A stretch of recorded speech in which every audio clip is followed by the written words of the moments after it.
everyone, my name's Claire and I am a new mommy here on the 411 Mommas channel.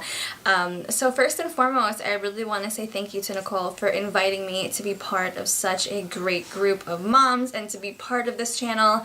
I've been a long time viewer of these videos for quite some time, so it really is an honor to be able to be among the 411 Mommas. So thank you, and I am so happy and excited to start contributing to the channel as well.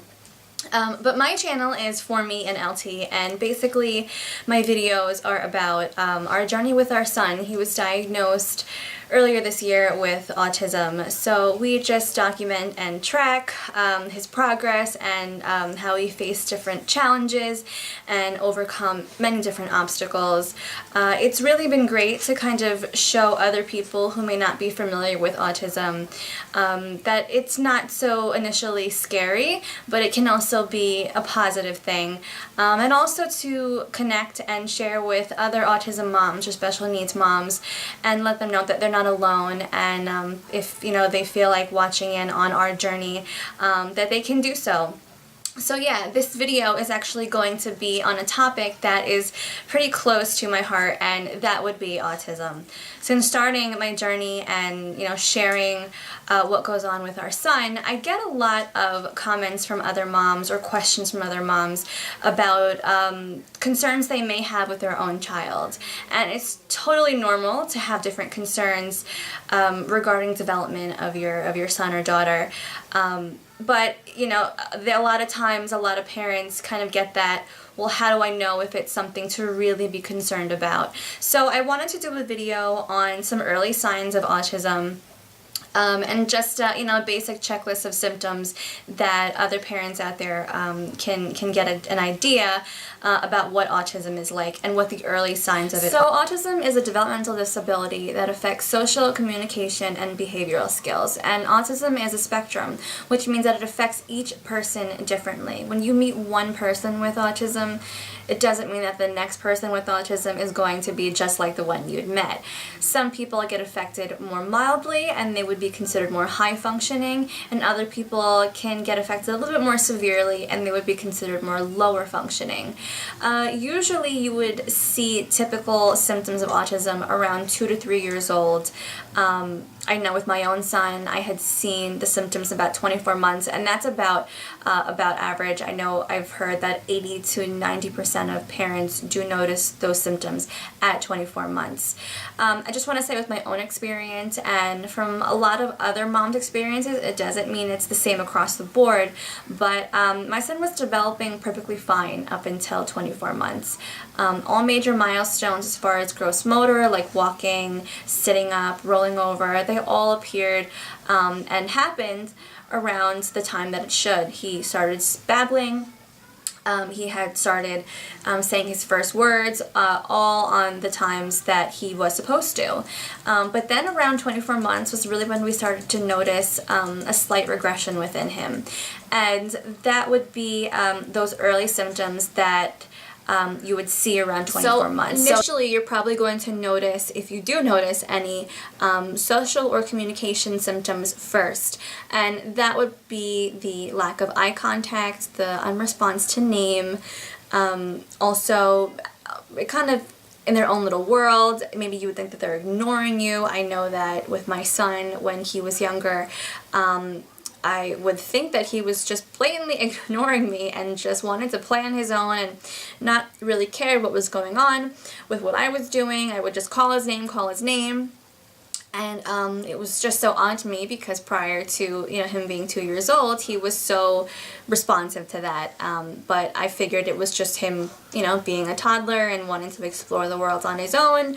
But it really became something very consistent where I could never get him to really respond to me. The other thing would be the communication. Some children with autism could be completely verbal and others could be nonverbal, or just have a speech delay, really have trouble expressing themselves, understanding you, labeling things. When you ask them questions, they're kind of unresponsive, and that's not because they don't hear you, it's just they can't really verbalize or express themselves. And then the other thing would be behavioral, and those would be more stimulating or repetitive behavior. My son would line up toys. That's definitely a big indicator for autism. But one thing I do want to mention, that you can have a child that is perfectly normal, development totally fine, and likes to line up toys. But you want to just kind of look at it a little bit more closely. Are they pretending play with the toys? Are they lining up the cars and then they're making them go vroom? You know, it's not just, okay, they line up toys, oh my gosh, maybe there's something wrong. When you're looking at symptoms of autism, you want to look at all of them. So yeah, again, back to the behaviors, there's more stimulatory behaviors. There's hand flapping, verbal stims, also like finger flicks, spinning themselves. These are just more stimulatory behaviors. And when you think of like stimulatory behaviors, we actually do it ourselves. When you're nervous and you're like touching or twirling your hair or you're biting your nails, that would be something to stimulate you. So the same thing goes along with children with autism, except they do it in a different way. Like the symptom of autism, that would be their sensitivity to the senses, such as light, or they're sensitive or not so sensitive to taste, to sound, especially taste. A lot of our children on the spectrum are picky eaters. My son is definitely a picky eater. He always really has been since starting table foods. And also pain. Some children don't really respond too well with pain. Others, you know, they respond very sensitively to pain. So those things you do also want to take into consideration. And again, you want to follow all of them. You really want to take into all of them. If you have a child that has a speech delay and they're a picky eater, it doesn't necessarily mean that there's a diagnosis. I would just really look at each bracket, like communication, social, sensory behaviors, repetitive behaviors.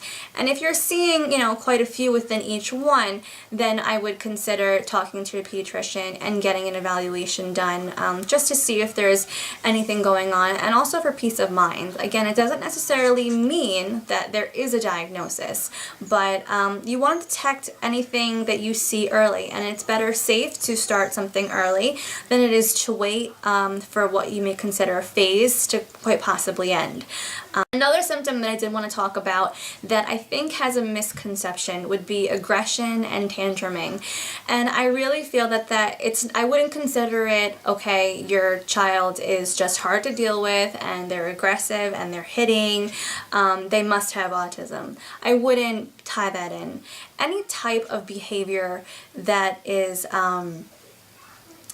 aggressive or again, you know, hard to deal with, I feel ties along with communication. And again, you know, children with autism will have that speech delay, some will be verbal, some will be not verbal, but imagine being able or not really being able to express yourself, or, you know, you don't feel good, you're tired, you know, you're hungry, and you just can't say it.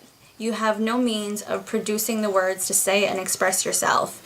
You would be really angry too, and you wouldn't know what to do with that built up energy. So I feel like, you know, it's not, oh, you have an aggressive child, you really must have a diagnosis of autism. You have to kind of tie it along with not being able to communicate. You can't communicate, so you are acting out.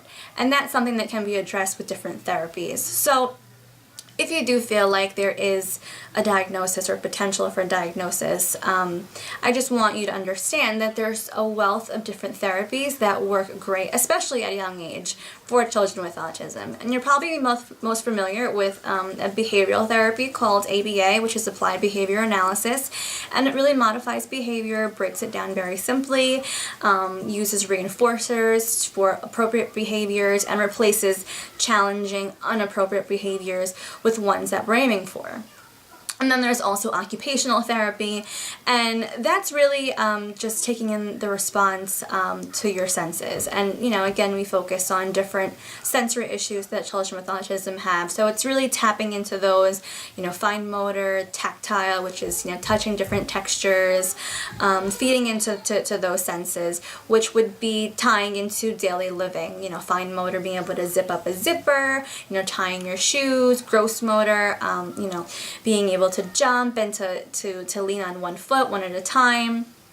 And then you'd also go into speech therapy. Again, we talk about a lot of children with autism not being able to speak appropriately. Then later on you get that diagnosis. I really want to just say that don't hold it in. You know, talk about it. Go find other parents out there, other moms, other dads out there that are dealing with the same thing. I know with me, that was the most crucial part of dealing with the diagnosis and accepting it.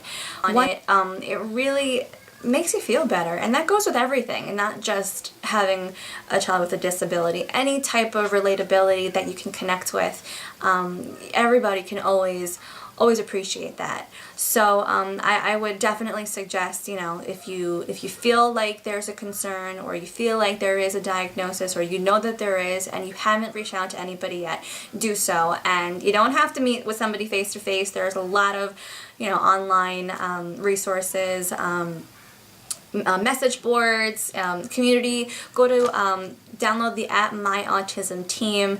It's like Facebook just for autism parents. You can just ask questions, and it's really the best thing that I can recommend as far as your own, you know, personal